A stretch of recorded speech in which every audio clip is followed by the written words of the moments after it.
नमस्कार, लोकमंच न्यूज में आपका स्वागत है। मैं अलका सिंह। बुलेटिन की शुरुआत करते हैं।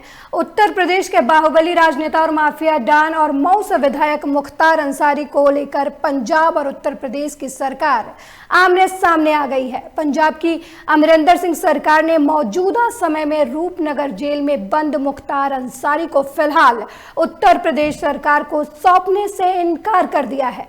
पंजाब की सरकार ने सुप्रीम कोर्ट में हल्फनामा दाखिल कर इसका कारण अंसारी के स्वास्थ्य को बताया है।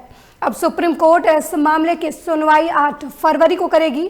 जेल सुप्रिंटेंडेंट की ओर से दाखिल एफिडेविट के मुताबिक मुख्तार अंसारी कथित तौर पर हाई ब्लड प्रेशर, डायबिटीज, पीठ दर्द और स्किन एलर्जी से पीड़ित हैं। पंजाब सरकार के अनुसार वो डॉक्टरों के परामर्श के अनुरूप काम कर रही है और पंजाब ने उत्तर प्रदेश सरकार की अर्जी को खारिज करने की मांग की है।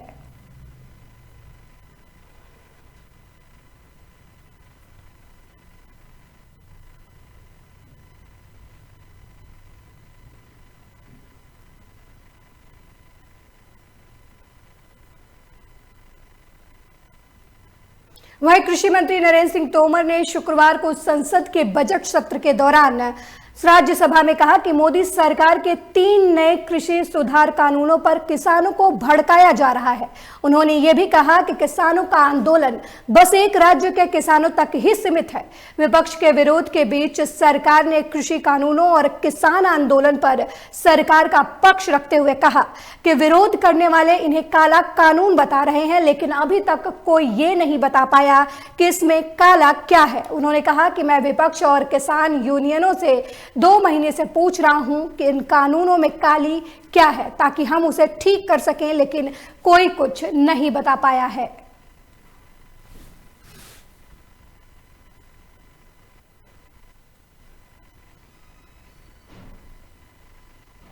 तीन कृषि सुधार कानूनों की बात इस समय ज्वलंत मुद्दा है, लेकिन मैं धन्यवाद देना चाहूंगा प्रतिपक्ष के सभी मेंबर्स को भी।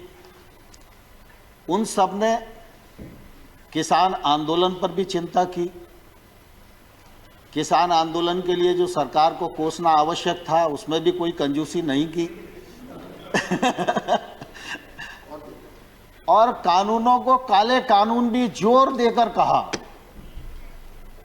लेकिन मैं आजाद साहब और आनंद भाई आपको बताना चाहता हूं कि मैं किसान यूनियन से भी 2 महीने तक यही पूछता रहा कि कानून में काला क्या है, एक मुझे बताओ तो मैं उसको ठीक करने की कोशिश करूं। लेकिन मुझे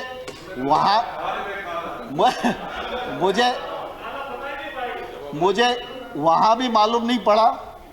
और जब प्रतिपक्ष के मेंबर्स ने भी, दीपेंद्र भाई आपका भी भाषण मैंने सुना, तो मैंने गौर से सुना कि कानून खराब है, कानून को रिपील कर दीजिए, वो हो ही जाएंगे और ऐसा वैसा सब लोगों ने अपनी बात की और करना भी चाहिए उन्हें। लेकिन कानून के प्रावधान को ये किसान के प्रतिकूल है, यह कम से कम किसी ने बताने की कोशिश नहीं। वहीं कृषि कानूनों के खिलाफ दिल्ली में किसानों का आंदोलन जारी है। वहीं राजस्थान के दौसा शहर में शुक्रवार को विशाल किसान महापंचायत का आयोजन किया गया। इस रैली में 1 लाख किसानों को बुलाने का दावा किया गया था। यह आयोजन राजेश पायलट स्टेडियम में हुआ। इसमें जुटने वाली भीड़ को सचिन पायलट के शक्ति परीक्षण के तौर पर भी देखा गया। सचिन पायलट ने शुक्रवार को यहां अपना दम दिखाया। राजेश पायलट की कर्मभूमि दौसा में 1 लाख से ज्यादा किसानों के साथ किसान महापंचायत हुई। कांग्रेस की सरकार प्रदेश में आने के बाद सचिन पायलट की ये पहली रैली है। इसको सफल बनाने के लिए पायलट गुट के सभी विधायक पूरी तरीके से एक साथ नजर आए।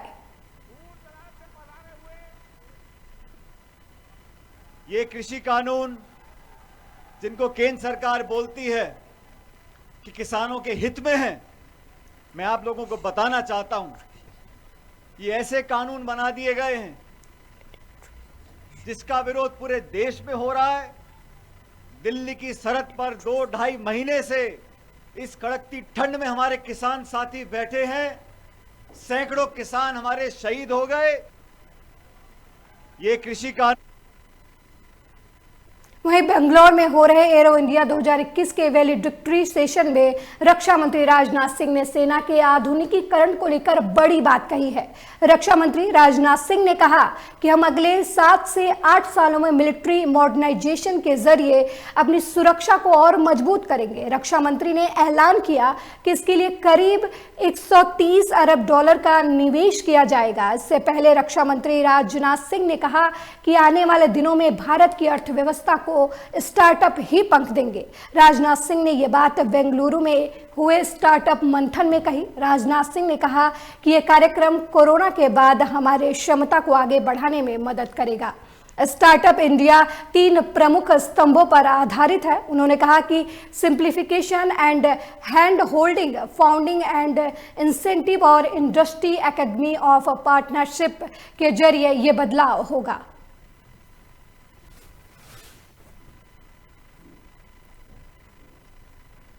जहां एक और किसान प्रदर्शनकारी अपनी मांगों को लेकर 6 फरवरी को होने वाले चक्का जाम की तैयारी में जुटे हुए हैं, वहीं भारतीय किसान यूनियन के राष्ट्रीय प्रवक्ता राकेश टिकैत ने एक बार फिर कहा है कि राजधानी दिल्ली में चक्का जाम नहीं किया जाएगा।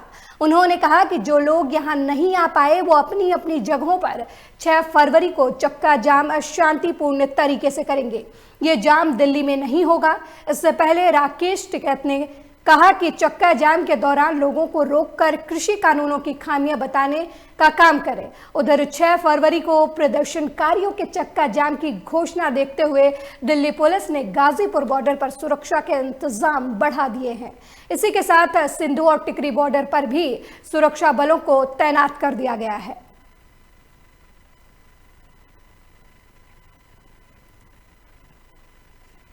वहीं 10वीं और 12वीं की कक्षा के बाद राजधानी दिल्ली में शुक्रवार से 9वीं और 11वीं की कक्षा के स्कूल भी खुल गए हैं।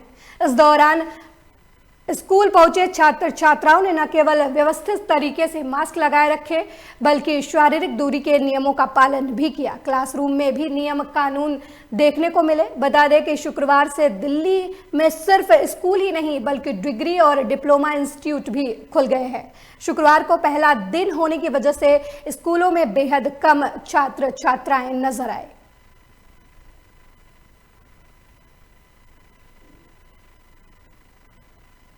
वहीं जम्मू शहर से सटे कई क्षेत्रों में वीरवार को पाकिस्तानी मोबाइल टावर के सिग्नल मिलने से हड़कंप मच गया। सुरक्षा एजेंसियों ने सिग्नल वाले इलाके में अलर्ट जारी कर दिया है। आनन फानन में पुलिस टीमें संबंधित क्षेत्रों में पहुंच गई।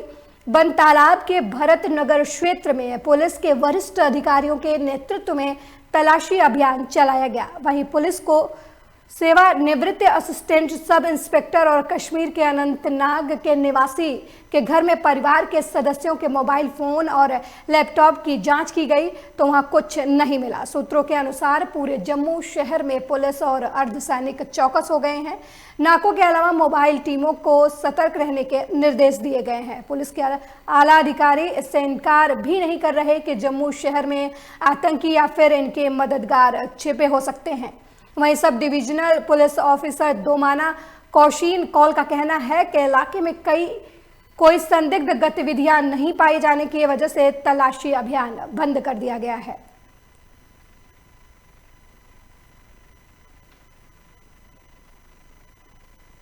वहीं ग्रेटर नोएडा में अल्फा 2 में बुजुर्ग दंपति की हत्या का सनसनीखेज मामला सामने आया है।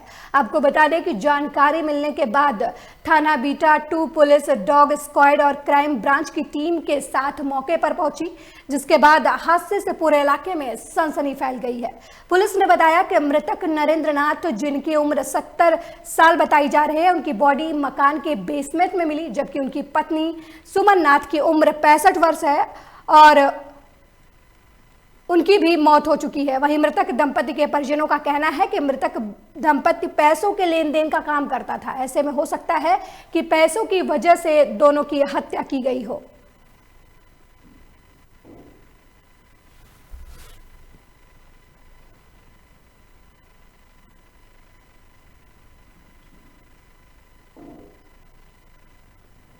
वहीं इस वक्त की बड़ी खबर औरैया से है, जहां बदमाशों के हौसले लगातार बुलंद है। दबंगों ने अब फूल विक्रेता के साथ मारपीट की है। पुलिस की मौजूदगी में दबंगों ने मारपीट की है। वहीं पुलिस ने फूल विक्रेता और दबंग के खिलाफ मामला दर्ज कर लिया है और दोनों पर शांति भंग करने को लेकर कार्रवाई की है। बड़ी जानकारी हम आपको औरैया से दे रहे हैं, जहां बदमाशों ने फूल विक्रेता के साथ मारपीट की है। वहीं पुलिस भी मौजूद थी, जिसके बाद पुलिस ने दोनों पक्षों के खिलाफ मामला दर्ज कर लिया है।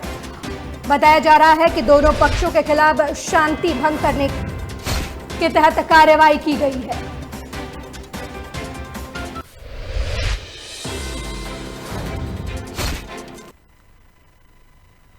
वहीं हमीरपुर जिले में चौरी चौरा शताब्दी समारोह में भाग लेने आए प्रदेश के पंजीयन स्टाम्प और मंत्री रविंद्र जायसवाल ने गाजियाबाद बॉर्डर में नुकीली किलो पर बयान दिया है। उन्होंने कहा कि किसान आंदोलन में कुछ अराजक तत्व घुस जाते हैं जो गड़बड़ी करते हैं। 26 जनवरी को इन्हीं लोगों ने गड़बड़ी की थी, जिसको रोकने के लिए ये इंतजाम किए गए। साथ ही मंत्री रविंद्र जायसवाल ने बताया कि प्रदेश में जमीन जायदाद खेतों प्लॉटों के बैनामे डिजिटल होंगे। साथ ही कहा कि पिछले 20 सालों में हुए बैनामों को लेकर डिजिटलीकरण कर दिया गया है, जिससे कोई भी व्यक्ति अपनी संपत्ति की जानकारी मोबाइल पर देख सकता है।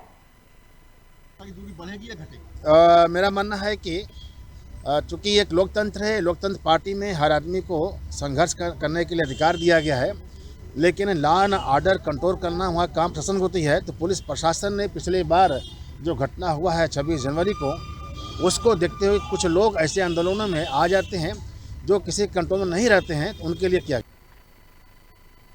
वहीं इस वक्त की बड़ी खबर अलीगढ़ से है, जहां पुलिस को बड़ी सफलता मिली है। पुलिस ने 2 वाहन चोरों को गिरफ्तार किया है और एक मोटरसाइकिल सहित 5 मोटरसाइकिल के चेचिस भी बरामद किए हैं। आपको बता दें, पुलिस ने आरोपियों को गिरफ्तार कर जेल भेज दिया है। ये पूरा मामला थाना देहली गेट का बताया जा रहा है। बड़ी जानकारी हम आपको दे रहे हैं अलीगढ़ से, जहां पुलिस ने 2 वाहन चोरों को गिरफ्तार किया है। साथ ही वाहन चोरों के पास से एक मोटरसाइकिल सहित 5 मोटरसाइकिल के चेचिस भी बरामद किए हैं। ये पूरा मामला देहली गेट का बताया जा रहा है।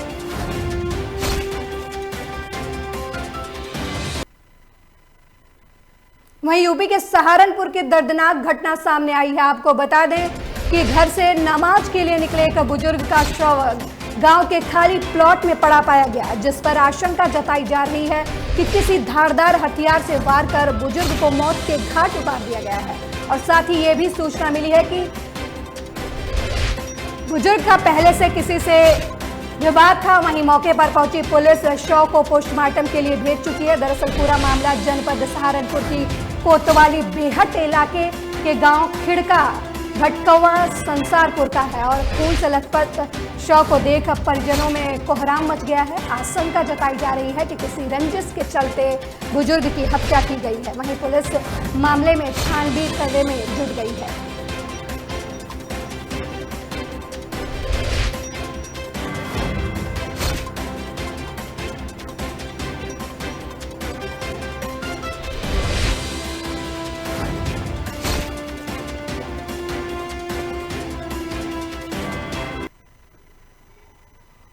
वहीं बड़ी खबर सहारनपुर से है, जहां बिजली विभाग के कर्मचारियों को धमकी मिली है। आपको बता दें कि 20 दिन पहले भी कर्मचारी को धमकी मिली थी। वहीं पीड़ित ने सुरक्षा की गुहार लगाई है अधिकारियों से। आपको बता दें कि यह पूरा मामला कोतवाली सिटी के घंटा घर का बताया जा रहा है। इस वक्त की बड़ी जानकारी हम आपको दे रहे हैं सहारनपुर से, जहां बिजली कर्मी को धमकी मिली है। आपको बता दें 20 दिन पहले भी बिजली कर्मी को जान से मारने की धमकी मिली थी।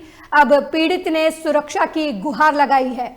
ये पूरा मामला कोतवाली सिटी के घंटा घर का बताया जा रहा है। बड़ी जानकारी हम आपको दे रहे हैं, जहां बिजली कर्मी को धमकी मिली है। आपको बता दें 20 दिन पहले भी बिजली कर्मी को धमकी मिली थी। अब पीड़ित ने अधिकारियों से न्याय की गुहार लगाई है।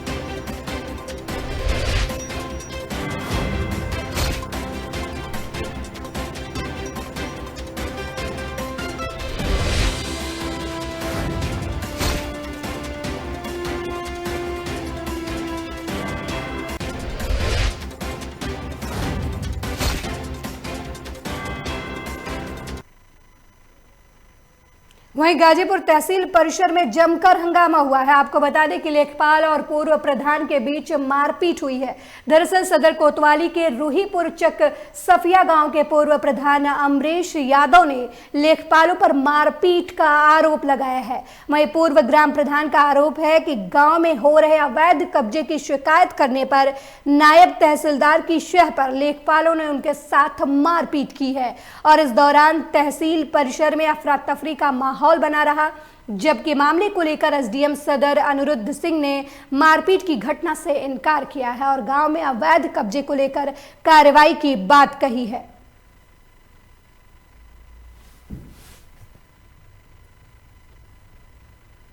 तहसीलदार साहब ने और कहे और तहसीलदार साहब ने हम लोगों से और व्यवहारिक करते हुए बोले लेखपाल मारो मारो करके हम लोगों पर अतिक्रमण कराया गया, हम लोग को मारा पीटा गया।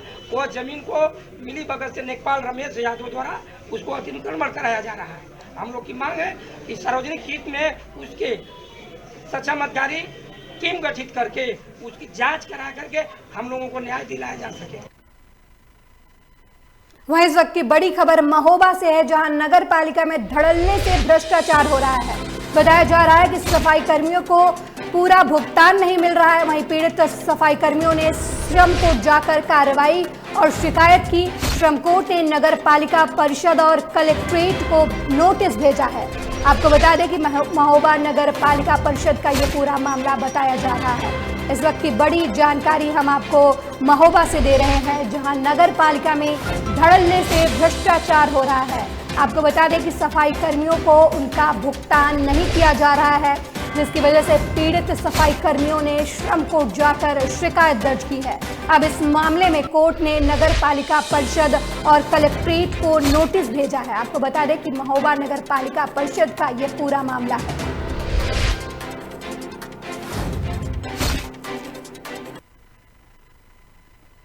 वहीं आगरा में समाजवादी पार्टी के प्रदेश उपाध्यक्ष सचिन चतुर्वेदी को आगरा पुलिस ने रोक दिया है। आपको बता दें कि आगरा से समाजवादी पार्टी का जत्था गाजीपुर बॉर्डर पर निकलने को तैयार था, जिसकी सूचना मिलते ही पुलिस ने समाजवादी पार्टी के नेता सचिन चतुर्वेदी को घर पर नजरबंद कर दिया। वहीं सपा नेता को नजरबंद करने पर गुस्साए सपा कार्यकर्ताओं ने जमकर नारेबाजी की। समाजवादी पार्टी के प्रदेश उपाध्यक्ष सचिन चतुर्वेदी इस वक्त हमारे साथ मौजूद हैं। ये अपने काफिले के साथ नोएडा गाजीपुर बॉर्डर के लिए किसानों को समर्थन के लिए जा रहे थे, लेकिन पुलिस प्रशासन के द्वारा इनको इनके निवास पे ही रोक दिया गया है, नजरबंद कर दिया गया है। आइए हम इनसे जानते हैं क्या कुछ कहना है किसानों को लेकर। तो क्या कुछ कहना है आपका किसानों को लेकर? जैसा कि लोकतंत्र में बाबा साहब द्वारा जो एक संविधान एक बना, तो उसमें लोकतंत्र में हमको एक आज़ादी, हिंदुस्तान का बड़ा पावन और पवित्र ये लोकतंत्र है जो हम लोगों को अपनी बात को कहने का पूरा हक देता है। आज उसी के तहत आज किसान भाई भी अपने धरने पर बैठे हैं। उसी के तहत आज हम लोग किसानों के समर्थन में समाजवादी लोग एक शांतिपूर्ण तरीके से हम लोग यहाँ से निकलने का काम कर रहे थे। हम लोग किसी प्रकार का लॉ एंड ऑर्डर नहीं खराब कर रहे थे। बस हम लोगों का ध्येय था, जो हमारे किसान भाई वहाँ पर एक 3 डिग्री टेम्परेचर में कोहरे में महिलाएं अपने बच्चों को लेकर बैठी हुई है, बुजुर्ग 75-80 साल के बुजुर्ग बैठे हुए जो पूरे हिंदुस्तान की आवाम की आवाज उठाने का काम कर रहे हैं। उन्हीं को हम लोग शक्ति प्रदान करने के लिए आदरणीय राष्ट्रीय अध्यक्ष श्री अखिलेश यादव जी के आह्वान पर हम लोग उनको समर्थन देने जा रहे थे। लेकिन वही आप देखिए कि किस तरह बर्बरता पुलिस द्वारा दिखाई जा रही है। पुलिस हम लोगों को रोकने का काम कर रही है, तो निश्चित ये पूर्ण रूप से अन्यायप्रद है और पूर्ण रूप से ये गलत है। अच्छा, प्रदेश अध्यक्ष जी, सरकार के द्वारा 3 बिल पास किए गए हैं, तो उसको लेकर आपका क्या कुछ कहना है? देखिए, जिस प्रकार से ये तीन बिल बने, कहीं ना कहीं सरकार द्वारा जब इन बिलों को बनाया गया तो कहीं ना कहीं सरकार ने इतने आनंद फानन में इन बिलों को बनाने का काम करा। एकदम ही जिस प्रकार इनके सारे बिल है, चाहे वो नोटबंदी का रहा हो, चाहे वो जीएसटी का रहा हो, चाहे ये 3 बिल वाला रहा हो, बिल्कुल ये आनंद फानन में निर्णय लिए, बिना सोचे समझे लिए गए। और इसकी आज विफलता का परिणाम पूरे हिंदुस्तान पूरे सबके सामने। आज नोटबंदी में हुई तो पूरे हिंदुस्तान में आज इसका कितना बुरा विफलता का इसका प्रभाव पड़ा। आज ये किसानों का बिल बना, किसानों के बिल के तहत भी आज किसी भी किसान कि तमाम किसान इतने हिंदुस्तान के बड़े बड़े नेता हैं, किसी को बैठा के डिस्कस नहीं किया गया, किसी विपक्ष के दलों से बैठा के डिस्कस नहीं किया गया। तमाम लोक दल समाजवादी पार्टी जो किसानों की पार्टी कही जाती है, किसी को बैठा के इस बिलों पर डिस्कस नहीं किया। एकदम आम जनता पर, आम जनमानव से थोपने का काम कर। जैसा कि आपने देखा, सचिन चतुर्वेदी का क्या कुछ कहना किसान आंदोलन को लेकर। आगरा से लोकमंच न्यूज के लिए मौसम खान की रिपोर्ट। वहीं इस वक्त की बड़ी खबर अमेठी से है, जहां डीएम अरुण कुमार जिला अस्पताल पहुंचे हैं। इस दौरान डीएम अरुण कुमार ने कोरोना वैक्सीन लगवाई। साथ ही डीएम के साथ एडीएम और एसडीएम ने भी कोरोना का टीका लगवाया। वहीं दूसरे चरण में फ्रंट लाइन वर्कर्स का टीकाकरण शुरू हो गया है। इस वक्त की बड़ी जानकारी हम आपको दे रहे हैं अमेठी से, जहां जिला अस्पताल डीएम अरुण कुमार पहुंचे और उन्होंने कोरोना का टीका लगवाया। वहीं साथ में एडीएम और एसडीएम ने भी कोरोना का टीका लगवाया। आपको बता दें कि दूसरे चरण में फ्रंट लाइन वर्कर्स का टीकाकरण अभियान शुरू हो गया है।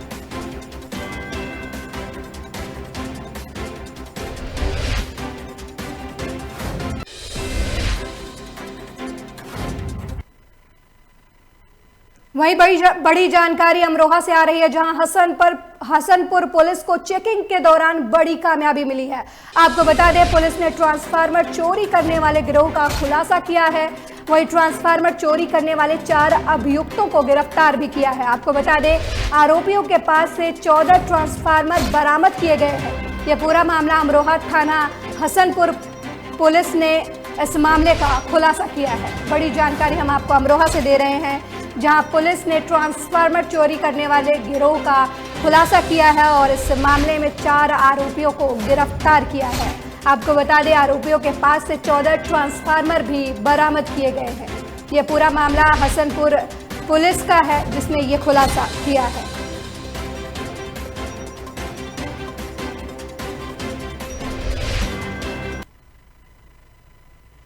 वहीं अगली बड़ी खबर फर्रुखाबाद से है, जहां पुलिस को बड़ी सफलता मिली है।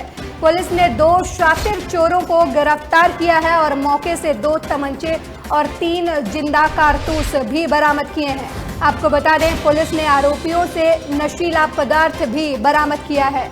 आपको बता दें, एसपी ने फतेहगढ़ पुलिस लाइन सभागार में यह खुलासा किया है।